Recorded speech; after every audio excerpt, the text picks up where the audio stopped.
اذان گرامی 2025 کی ابتدا ہے اور ماہ رجب کی ابتدا ہے۔ ماہ رمضان کے بعد افضل ترین مہینہ اسلامک کیلنڈر کا رجب ہے۔ اس مہینے کی بہت زیادہ فضیلت ہے اور اس میں روزہ رکھنا، اس میں قرآن پڑھنا، خاص طور سے لا الہ الا اللہ پڑھنا، سورہ توحید کی تلاوت کرنا 1000 مرتبہ پورے مہینے میں، بہت زیادہ تاکید ہے اس مہینے کی، بہت زیادہ فضیلت ہے۔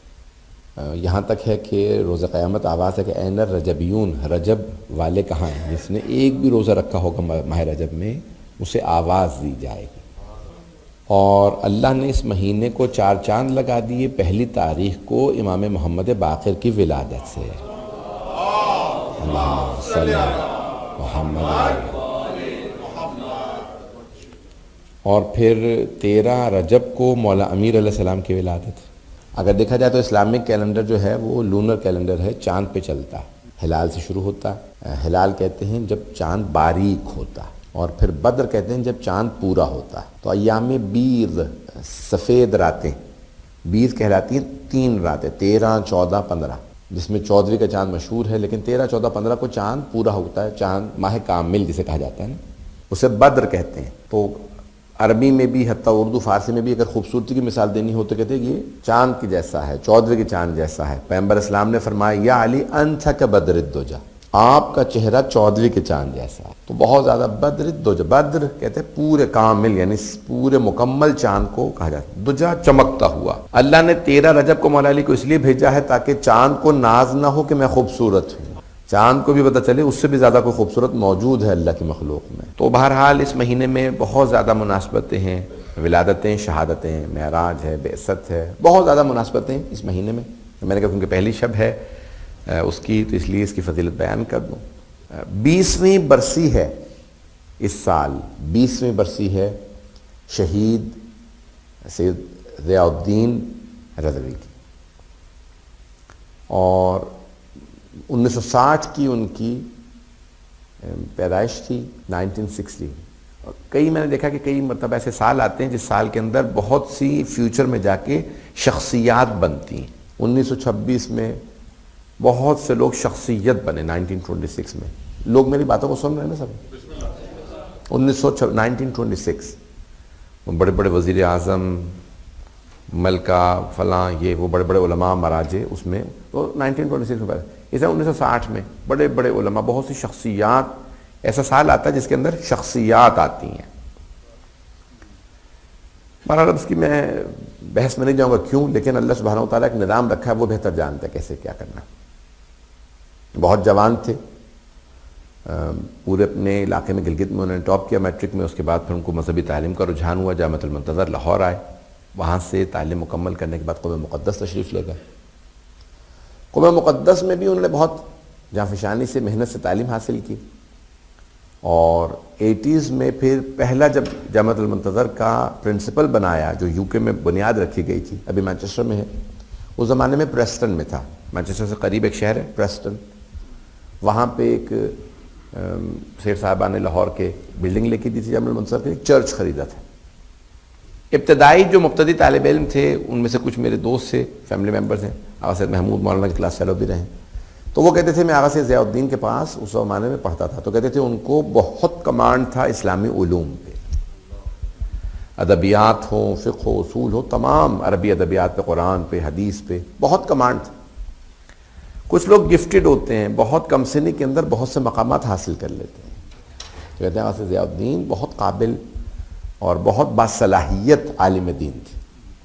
یہاں آئے 86-87 میں پرنسپل رکھ کے آئے، اور 87 میں ظاہراً، لیکن یہاں آنے کے بعد انہوں نے کہا کہ نہیں، یہاں پہ میں ضائع ہو جاؤں گا، میں اپنے علاقے میں خدمت کرنا چاہتا ہوں۔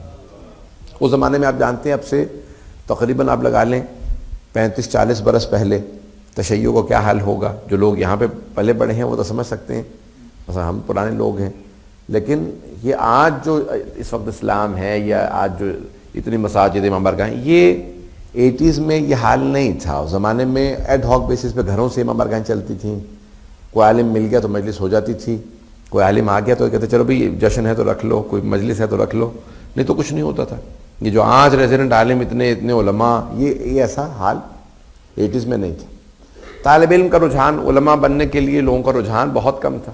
2-4 طالب علم ایک مدرسہ مدرسۃ الخوی کے نام سے مرحوم الاصغر صاحب نے بنایا تھا برمنگھم میں، پھر وہاں سے وہ لندن آیا. اسی زمانے میں دونوں مدرسے بنے، ایک برمنگھم میں بنا، ایک مانچسٹر پریسٹن میں.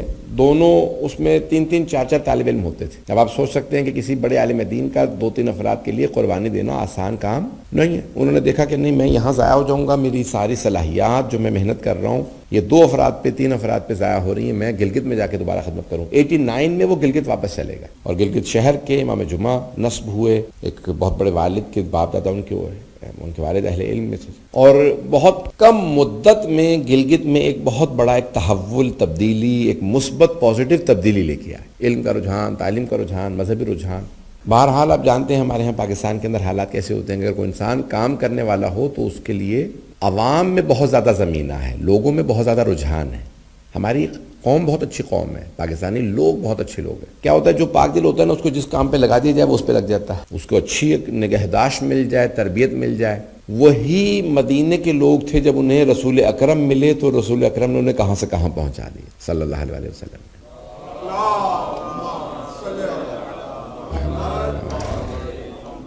توجہ فرما رہے ہیں سب لوگ. عزیزان گرامی، وہی عراق جس کی تمام افراد وہ وہیں پہ اگر جناب امیر المومنین اپنے دارالخلافہ کو منتقل کر کے لے کے جاتے ہیں تو انہی کی تربیت کرتے ہیں. وہی افراد کیا سے کیا بن جاتے ہیں. ان میں کوئی میثم تمار بنتا ہے، کوئی مالک اشتر بنتا ہے، کوئی قمبر بنتا ہے، کوئی ایک سے ایک ہستی کی تربیت. سعد بن سوحان، زید بن، یعنی ایک طویل فہرست ہے. انہی میں حضرت حبیب بن مظاہر ہیں.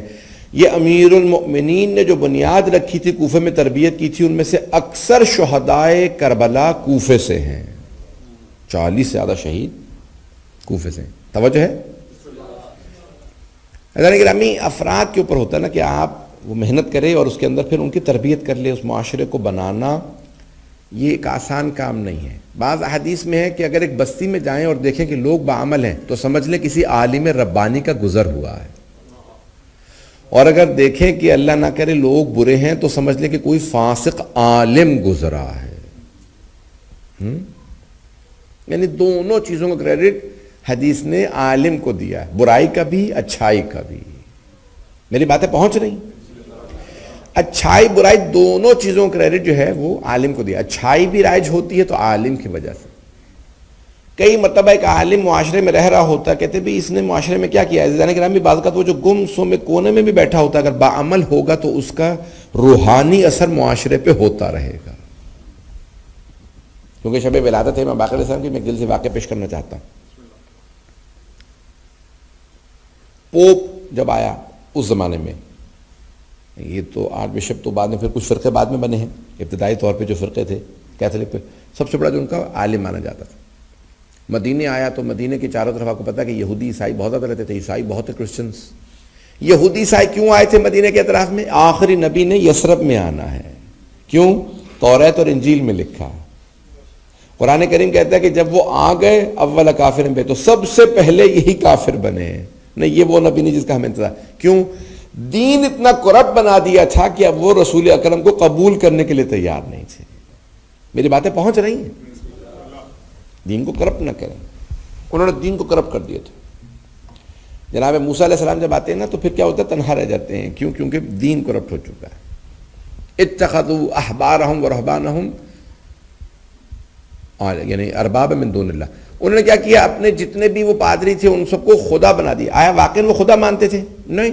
لیکن قرآن کریم پھر کیوں کہہ رہا ہے کہ انہوں نے اپنے تمام جو رہبائز تھے اور جو پادری تھے ان سب کو خدا مان لیا تھا. یعنی وہ کہتے تھے کہ ان کا فیصلہ خدا کا فیصلہ، یعنی وہ اللہ کے فیصلے کے اوپر بھی عالم کے یا اس درباری ملاؤں کے فیصلے کو مانتے تھے، جنہوں نے سود سب کچھ جو کچھ رسول حضرت عیسیٰ نے حضرت موسیٰ نے منع کیا تھا وہ سب کچھ لے آئے تھے. اب پھر آئے جناب رسول اکرم تو کیا ہوا؟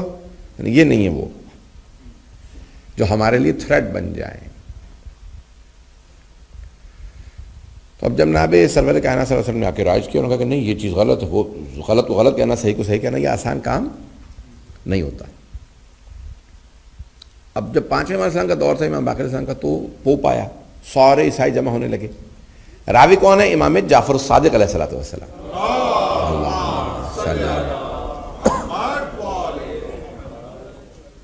امام فرماتے ہیں کہ میرے بابا نے فرمایا، اس وقت امام بزرگ تھے، امام باقر سے. تو کہا کہ بھئی میرے ساتھ چلیں, ہم پوپ سے ملاقات کرتے ہیں. چلیں بابا. چھوٹے امام اپنے بابا کے پیچھے پیچھے چلے, امام باقر کے, امام جعفر صادق امام باقر کے پیچھے چلے.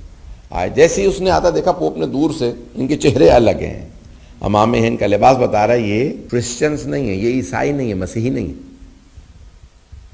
اس نے سارے کرسچن سے کہا راستہ بناؤ, یہ دو ہستیاں آ رہی ہیں, میں ان سے بات کرنا چاہتا ہوں. امام قریب گئے. اس نے فوراً سوال کیا آپ عیسیٰ کے ماننے والے ہیں, مسیح کے ماننے والے, حضرت عیسیٰ علیہ السلام کے, یا مسلمان ہیں امت؟ تو آپ نے فرمایا ہم امت مرحومہ میں سے, ہم رسول خدا کے ماننے والے. اس نے دوسرا سوال کیا آپ اس امت کے عالم ہیں یا جاہل؟ آپ عالم ہیں یا جاہل؟ دو لفظ استعمال کیے. دیکھیے اب امام کا لقب ہے باقر العلوم, سیبقر العلم بقر, یعنی جو مردہ زمین سے کاشت ہونے کے بعد پودا اگتا ہے نا, اس کو کہا جاتا ہے عمل بقر. جو مردہ علوم کو دوبارہ زندہ کرے اسے کہا جاتا ہے باقر العلوم. آپ نے دیکھا مولا امیر علیہ السلام فرماتے ہیں کہ اللہ کی تعریف کیا کرنی کہ جس نے سخت زمین سے جب کونپل نکلتی ہے, کونپل سمجھتے ہیں سارے لوگ, یہ جو پودا اگتا ہے نا بڑا نرم ہوتا ہے, آپ ہاتھ سے مسل سکتے ہیں. جب وہ مولا فرماتے ہیں بیج سے جب کونپل نکلتی ہے وہ زمین کا سینہ چاک کر کے باہر آ جاتی ہے. برأن سما, مولا کہتے ہیں تعریف اس خدا کی جس نے زمین کا سینہ چاک کر کے اس پودے کو درخت بنایا. بڑی گہرائی ہے یہ مولا کی اس قسم میں. تو اب وہاں پہ امام کا لقب ہے باقر العلوم. تو اب کون پوچھ رہا ہے؟ پوپ پوچھ رہا ہے آپ عالم میں جاہل ہیں؟ اب امام کو یہ کہنا چاہیے میں باقر العلوم, میں عالم ہوں. میں تو آپ نے فرمایا میں جاہل نہیں. اس نے دو ہی سوال کیے تھے نا, آپ عالم ہیں یا جاہل؟ امام نے کہا میں جاہل نہیں. اس نے غور نہیں کیا جواب پہ. اس نے کہا ٹھیک ہے میں آپ سے کوئی سوال پوچھ لوں؟ امام نے کہا پوچھو. اس نے 3 سوال کیے ہیں, میں جتنا جلدی پیش کروں گا. کہا بتائیے وہ کون سے 2 بھائی تھے جو ایک ہی دن پیدا ہوئے, یعنی ٹوئنس سے ایک ہی دن انتقال کیا, لیکن ان میں سے ایک دوسرے سے 100 سال بڑا تھا. پریشان ہو گئے؟ آسان سوال ہوتا تو کیوں کرتا.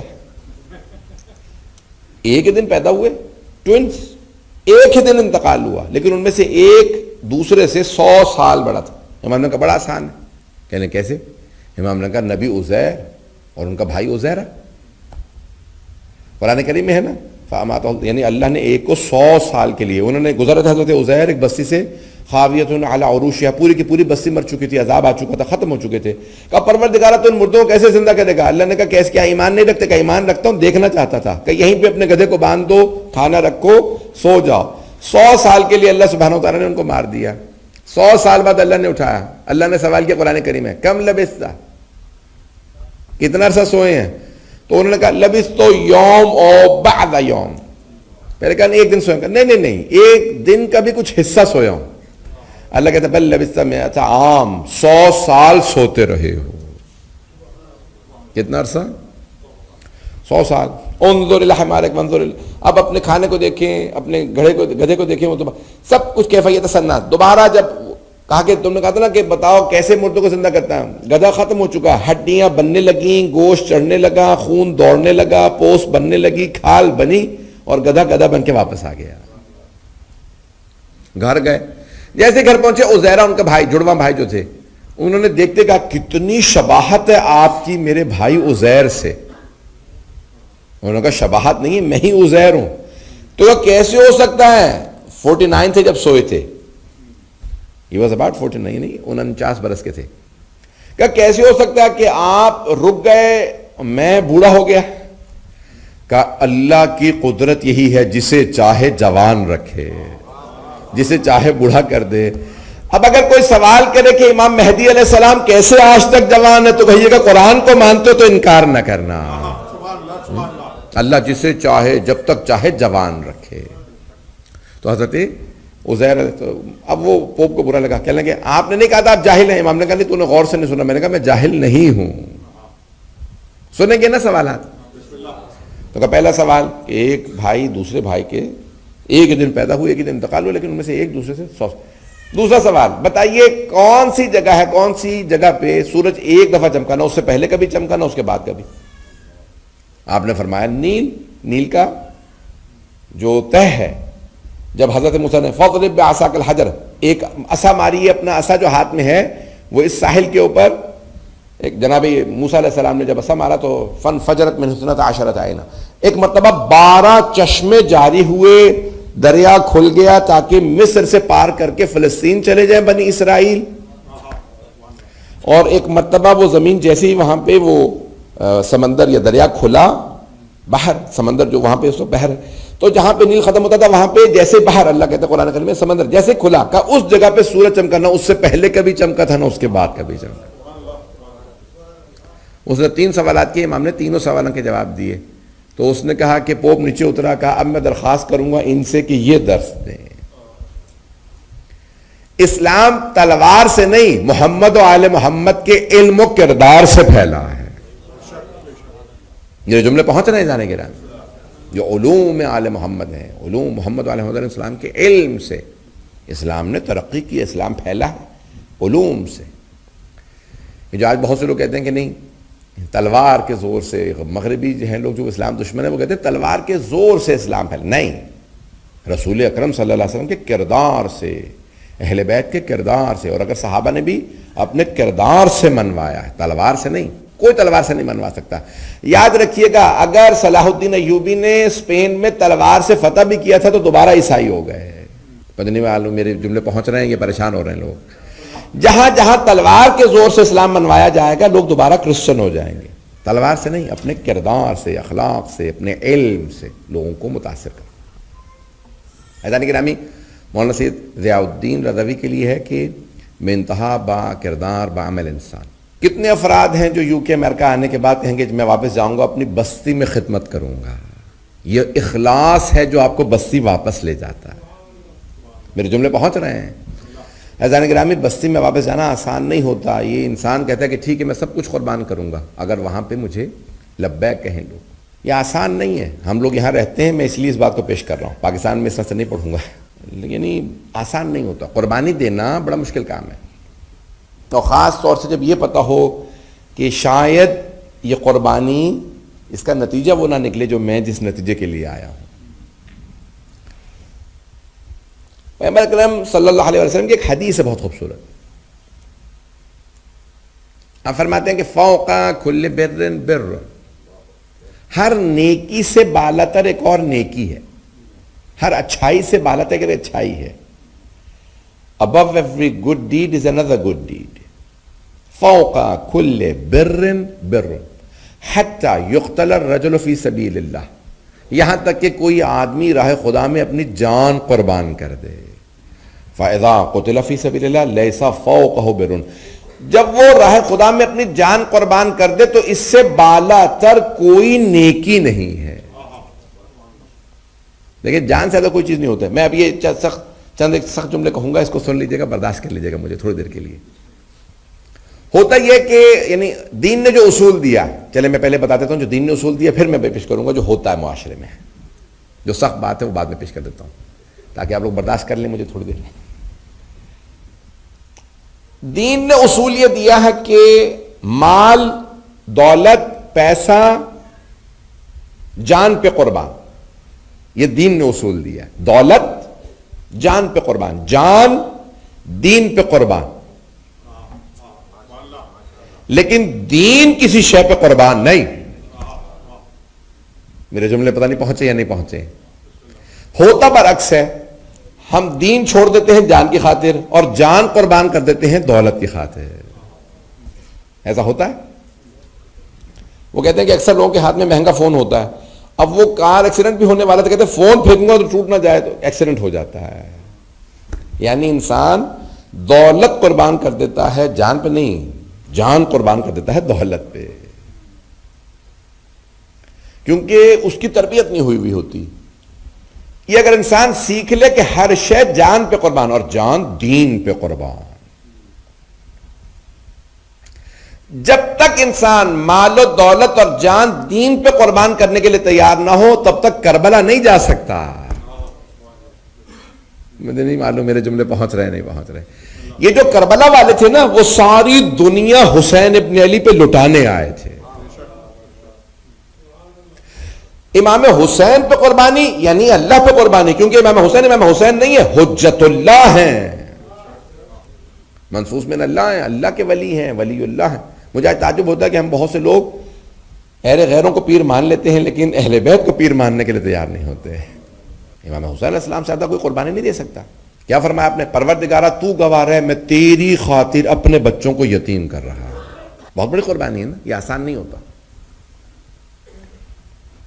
حضرات گرامی جس کو پتا ہو کہ میرے بچوں کے ساتھ کیا ہوگا اس کے لیے قربانی دینا مجھے نہیں معلوم کیا ہوگا, اتنا مشکل نہیں. جنہیں پتا ہو انہیں بازاروں میں لایا جائے گا, انہیں تازیانے مارے جائیں گے, انہیں درباروں میں لایا جائے, پھر وہ بھی امام حسین جیسا غیرت مند غیور امام ہو جسے یہ بھی برداشت نہ کوئی انگلی اٹھائے, لوگوں نے پتھر تک مارے.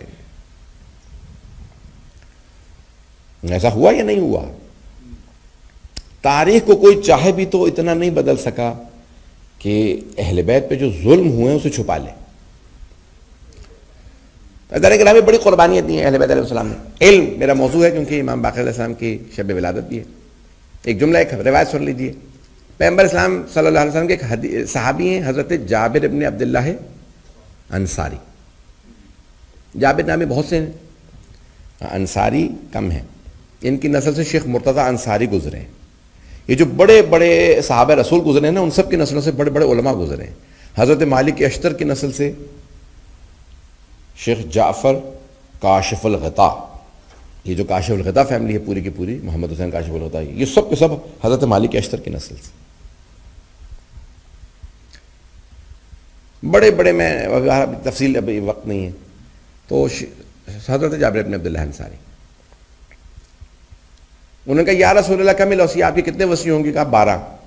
کون کون ہوں گے؟ کہا اول ہم علی, پہلے علی ہوں گے, پھر حسن ہوں گے ان کے بیٹے, پھر حسین ہوں گے, پھر علی زین العابدین ہوں گے, پھر محمد باقر میرا 5واں.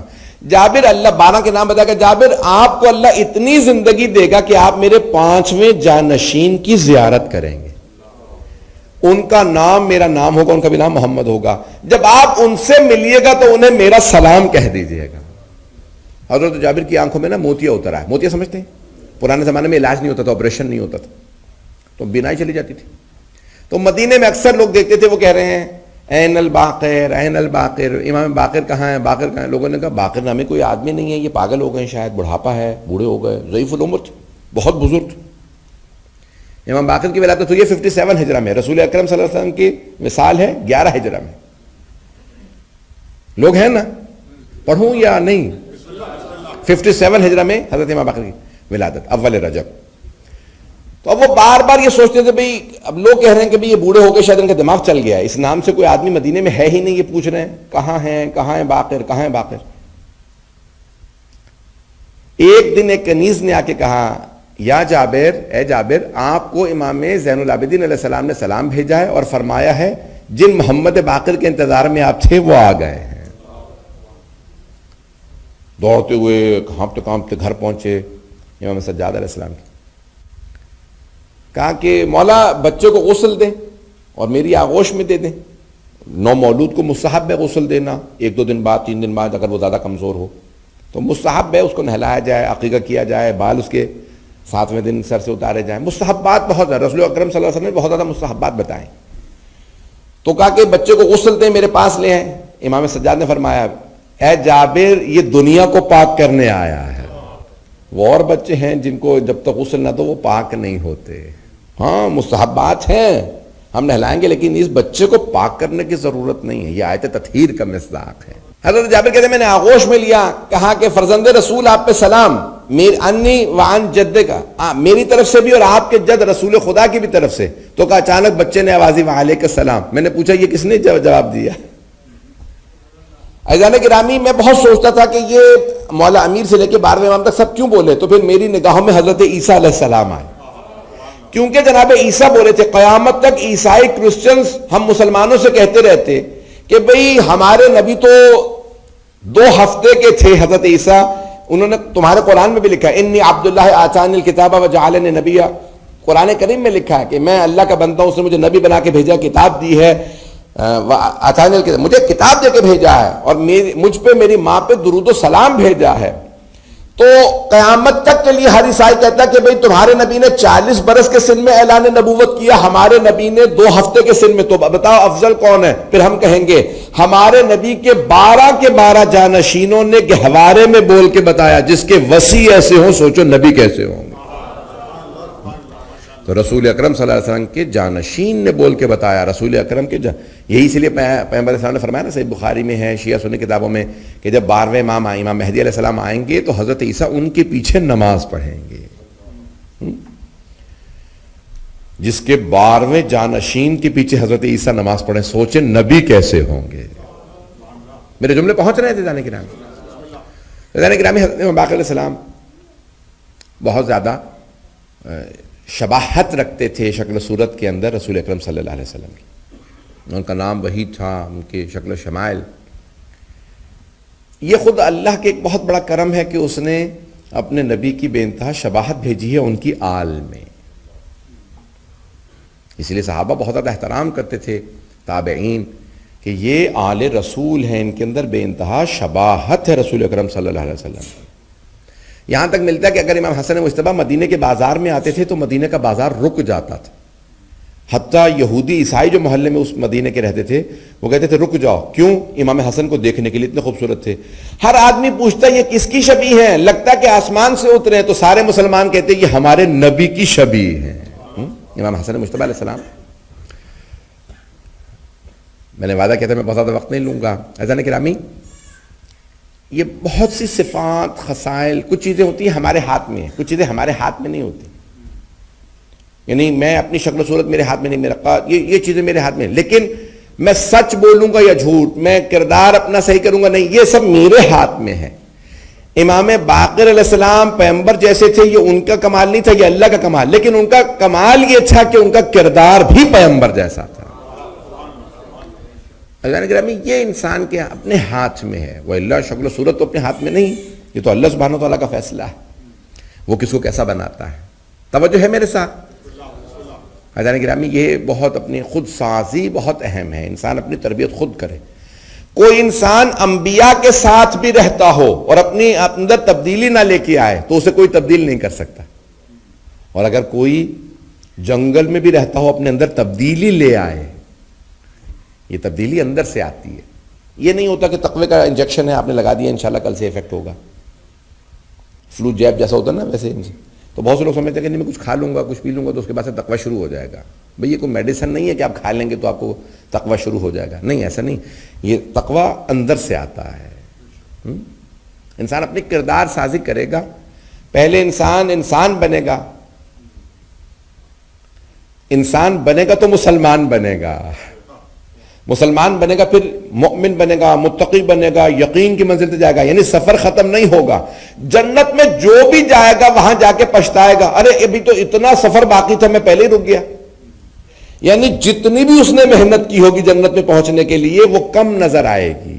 سفر بہت طویل ہے.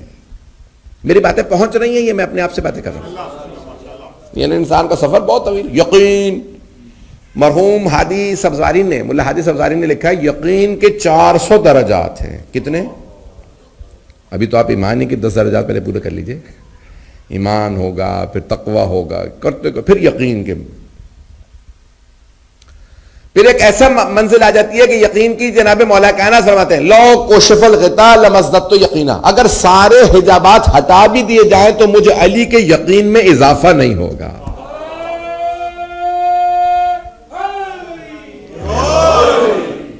یعنی مولا کائنات حجابوں کے پار دیکھ رہے ہیں. میرے جملے پہنچ رہے ہیں؟ عزیزان گرامی, کچھ ایسی منازل ہوتی ہیں کہ جو پھر تحصیلی نہیں ہوتی, پھر انسان حاصل نہیں کر سکتا. اگر آپ مثال کے طور پہ 1000 رکعت سے رات سے شروع کر دیں, انگوٹھیاں بنوا کے رکھ لیں, زکوٰۃ میں دوں گا کل, ایسا نہیں ہوگا کہ کل آپ علی بن جائیں گے. مجھے نہیں معلوم میری باتیں پہنچ رہی نہیں پہنچ رہی. تو عزیزان گرامی, کچھ مقامات تحصیلی نہیں ہوتے. آپ رسول اکرم نہیں بن سکتے, چاہے آپ کہیں کہ نہیں میں چلیں. رسول اکرم صلی اللہ علیہ وسلم نے اس زمانے میں 1.25 لاکھ لوگ مسلمان کیے تھے. میں بھی 1.25 لاکھ کر لوں گا, 1.5 لاکھ, میں نے تو بھی 25 لاکھ لوگ مسلمان کر لیے. اب میں رسول اکرم سے علیہ باللہ برابر ہو گیا یا افضل ہو گیا؟ عزیزان گرامی, تب بھی آپ رسول اکرم کا پاؤں بھی نہیں بنیں گے. میرے جملے پہنچ رہے ہیں؟ عزیزان گرامی یہ جو مقامات ہیں، یہ جو اللہ کا کہنا حبیب خدا، اللہ کو سب سے محبت ہے، لیکن ساری مخلوقات میں اللہ کا کہنا کہ محمد میرے محبوب ہیں، میرے حبیب ہیں، حبیب اللہ بننا یہ بڑا مشکل کام ہے۔ عزیزان گرامی حبیب کوئی نہیں بن سکتا، رسول خدا صلی اللہ علیہ وسلم کا درجہ کوئی حاصل نہیں کر سکتا، اور اگر کوئی حبیب خدا کا محبوب ہو، میں پیش کر دیتا ہوں، صحابہ کہتے ہیں کہ مسجد نبوی ممبر رسالت ہے، پیغمبر کے دائیں زانو پہ امام حسن بیٹھے ہیں، بائیں زانو پہ امام حسین، اور دونوں کو پیغمبر اسلام پکڑ کے پیار کرتے ہیں، ہاتھ بلند کر کہتے ہیں اللہم انی احبہما فاحب من احبہما، پروردگارہ مجھے ان دونوں سے بڑی محبت ہے، تو ان سے محبت کر جو ان دونوں سے محبت کرے۔ محبوب خدا کے محبوب کہنا بڑا آسان ہے، بننا بڑا مشکل ہے۔ میں کردار اتنا بلند ہونا چاہیے کہ رسول خدا محبت کرے۔ آپ نے سن رکھا ہوگا شیعہ سنی دونوں علماء پڑھتے ہیں، میں بھی دوبارہ دیکھ رہا تھا اتفاقاً آج یہ روایت کہ کن کن کتابوں میں ہے۔ وقت ہے ابھی کہ عید کا دن ہے، کاندھے پہ سوار کر کے لائیں، کم سن ہیں دونوں نواسے، دائیں کاندھے پہ بیٹا امام حسن کو، بائیں کاندھے پہ۔ تو پہلے خلیفہ نے دیکھنے کے بعد آنسو ان کے بہنے لگے، انہوں نے کہا کہ نعم المرکب، کتنی اچھی سواری ہے، اے شہزادو آپ دونوں کو کتنی اچھی سواری ملی ہے، آپ کی سواری رسول اکرم بنے ہیں۔ تو پیغمبر اسلام نے فرمایا تو سواروں کو نہیں دیکھ رہے، آپ لوگ صرف یہ کیوں کہہ رہے ہو کہ سواری کتنی اچھی ہے، یہ بھی تو دیکھو سوار کتنے اچھے ہیں۔ میں ہر کسی کے لیے سواری نہیں بنوں گا، یعنی پیغمبر فرمانا چاہ رہے ہیں میں سواری بنا ہوں تو حسن و حسین کے لیے، یعنی میں نے ان کو کاندھوں پہ سوار کیا ہے، کسی اور کو تو میں کاندھوں پہ نہ بٹھاتا۔ سرور کائنات صلی اللہ علیہ وسلم تعارف کروا رہے ہیں امام حسن و حسین علیہ السلام کا کہ میرے صحابہ میں نے ان دونوں کو کاندھوں پہ سوار کرایا کچھ سوچ کے، یہ کاندھے عام کاندھے نہیں ہیں۔ میرے جملے پہنچ رہے ہیں؟ بعض ہمارے اہل سنت علماء صوفیہ ایک جملہ بڑا عجیب و غریب پڑھتے ہیں، مجھے بہت اچھا لگتا ہے۔ وہ کہتے ہیں کہ امام حسن علیہ السلام نے ضد کی، کہا یا رسول نانا جان سب کی جو سواری ہے ہمارے پاس سواری نہیں، تو آپ نے کہا کہ میں آپ کی سواری ہوں، ایک کو دائیں کا دوسرے کو بائیں کا۔ کہا نانا سب کے ہاتھوں میں مہار ہے، اونٹ ہے تو مہار ہے، گھوڑا ہے تو لگام، ہمارے پاس لگام نہیں، تو آپ نے امامہ کھولا، کہا بیٹا ایک آپ ہاتھ لے لیجیے۔ تو وہ کہتے ہیں کہ بھئی یہاں پہ کیوں رسول اکرم نے اپنے امامے کو کھول کے، آپ جانتے ہیں نا کہ اگر دائیں طرف کھینچے تو وہ گھوڑا دائیں طرف چلا جاتا ہے، بائیں طرف کھینچے تو بائیں طرف چلا جاتا ہے۔ اب دو نواسے ہیں، پیغمبر اسلام نے دونوں کو کیوں اپنے امامے کو کھول کے کہا کہ آپ مجھے پکڑ لیجئے؟ عزیزان گرامی پیغمبر جانتے ہیں دونوں معصوم ہیں، کبھی کنٹرڈکٹری بات کریں گے ہی نہیں۔ سمجھانا یہ چاہ رہے ہیں میرے صحابہ یہ میرے دونوں نواسے مجھے کیوں محبوب ہیں، ان کی جان کیوں اتنی عزیز ہے، ان کا کردار اتنا بلند ہے، 2 برس اور 1 برس کے یہ اتنے بلند کردار ہیں۔ عزیزان گرامی یہ رسول اکرم صلی اللہ علیہ وسلم نے بہت زیادہ محبت کا اظہار کیا، یہاں تک امہات المؤمنین رضی اللہ عنہن فرماتی ہیں جب سرور کائنات سفر میں جاتے تھے سب سے آخر میں سیدہ سے ملتے، سیدہ فاطمہ الزہرا سلام علیہ، اور جب سفر سے آتے تو سب سے پہلے جناب فاطمہ الزہرا سلام علیہ سے ملتے۔ ایک ام المؤمنین کہتی ہے میں نے خود سوال کیا یا رسول اللہ جب سفر میں جانے لگتے ہیں تو سب سے آخر میں سیدہ سے زہرا سے، اور جب واپس تشریف لاتے ہیں تو سب سے پہلے سیدہ سے، کیوں؟ کہا میں چاہتا ہوں مجھ میں اور فاطمہ میں جدائی سب سے کم ہو۔ یعنی محبت کا اتنا اظہار، اتنا زیادہ اظہار۔ عزیزان گرامی یہ مقام ان ہستیوں، یعنی ایک ہوتا ہے کہ مجھے اپنی اولاد سے محبت ہے، کیوں؟ کیونکہ اولاد ہے، توجہ ہو۔ ایک ہوتا ہے نا انسان نیچرل چیز ہے، انسان کو اولاد سے محبت ہوتی ہے، توجہ، سارے مجمع کی توجہ ہو۔ میں اسی پہ مکمل کر دوں گا اگر آپ لوگ، کیونکہ چہرے تو مجھے بتا رہے ہیں کہ سب آپ لوگ دیکھ رہے ہیں، لیکن وہ یہ نہیں پتا ہوتا کہ دل سے بھی سن رہے ہیں۔ چل عزیزان گرامی اولاد اچھی ہو بری ہو ماں باپ کو اولاد سے محبت ہوتی ہے، ایسا ہی ہے؟ ہاں ہوں تو کریں۔ بچہ خوبصورت ہو خوبصورت نہ ہو ماں باپ کو محبت ہوتی ہے، چاہے بچہ اچھا نہ ہو خوبصورت نہ ہو۔ بچہ قابل ہو قابل نہ ہو ماں باپ کو اولاد سے محبت ہوتی ہے، ایسا ہے یا نہیں ہے؟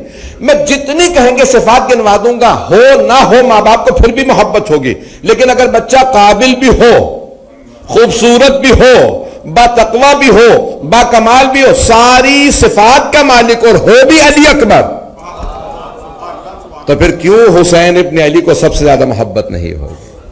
میرے جملے پہنچ رہے ہیں عزیزان گرامی؟ عزیزان گرامی کمالات. اب یہ جو رسول اکرم کو محبت ہے نا، یہ صرف اس لیے نہیں یہ میری بیٹی نہیں، یہ جو رسول اکرم دیکھیں ابھی ایک جو ام المومنین کا جملہ ہے. میں اس سال ابھی پاکستان میں تھا تو وہاں پہ یعنی سنت علماء اس کو بہت زیادہ ٹیلی ویژن پہ پڑھ رہے تھے، مجھے بہت اچھا لگ رہا تھا. میں وہ فضائل پڑھ رہے تھے، رونا آ رہا تھا کہ پاکستان میں کتنا الحمدللہ عام ہو گیا کہ لوگ جناب سیدہ کے فضائل پڑھ رہے ہیں. نہیں تو بیچ میں تو آپ کو پتہ حالات ایسے ہو گئے تھے. تو وہ کہنے لگے کہ نہیں، ایک ام المومنین فرماتی ہیں کہ اگر سیدہ ایک نشست میں 7 مرتبہ یا 9 مرتبہ یا زیادہ تشریف لاتی تھی برز میں رسالت میں تو قامہ الہ، ہر دفعہ رسول خدا سیدہ کے لیے قیام فرماتے تھے. پھر کیا کرتے تھے؟ آگے بڑھتے. وقبلہا، جناب سیدہ کو تیسرا کام چومتے تھے. وَأَجْلَسَهَا فِي مَجْلِسِهِ، چوتھا کام کرتے اپنی جگہ پہ کہتے سیدہ آپ میری جگہ پہ آ کے بیٹھے ہیں، فاطمہ آپ میری جگہ پہ بیٹھے ہیں. کہ اگر ایک نشست میں سیدہ 7 8 9 مرتبہ بھی تشریف لاتی ہیں تو ہر دفعہ پیغمبر اسلام سیدہ کو بٹھاتے. عزیزان گرامی، عدالت نبوی کے خلاف ہے کہ اگر بیٹی کی محبت پہ اتنا قیام کریں اور کسی اور کے لیے اتنا قیام نہ کریں. اس کا مطلب ہے کہ سب سے زیادہ مقام اور منزلت اور عظمت ہی فاطمہ کی. عزیزان گرامی، اگر مسجد نبوی میں پیغمبر کھڑے ہو رہے ہیں جناب سیدہ کے لیے، مجھے نہیں معلوم میرے جملے پہنچ رہے ہیں کہ نہیں پہنچ رہے ہیں. عزیزان گرامی، اگر مسجد نبوی میں سرور کائنات کھڑے ہو رہے ہیں، مسجد جگہ ہے عبادت کی، اولاد سے محبت کے اظہار کی جگہ ہے گھر.